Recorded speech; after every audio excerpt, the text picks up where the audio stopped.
Okay, kiddos, today we're going to learn two different skills. We're going to be filling in some blanks on this video, and then the next video you will see is about ratio tables. So let me show you what we're doing here. Let's say I have the problem 8 plus 9.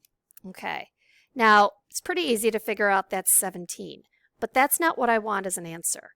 Then you're going to see this, equals, which remember, equals means the same as. So whatever you have on this side, you have to have on this side. So if I have 8 plus 9, I want to make my numbers friendly, and I want to get them to a 10. So this is what yours is going to look like. Okay, so I got my 9 to a 10, which means I had to add 1 to the 9. Okay, so if I added 1 to the 9, then I have to take 1 away from here. So the number that I would fill in would be 7.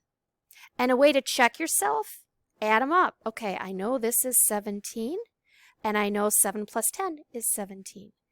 Yep, so I got it right. Whatever you do to one of the numbers, you do the opposite to the other number. Let's try another one. So if you have 4 plus 9 equals blank plus 10. Okay, so again, I'm trying to get to easy numbers.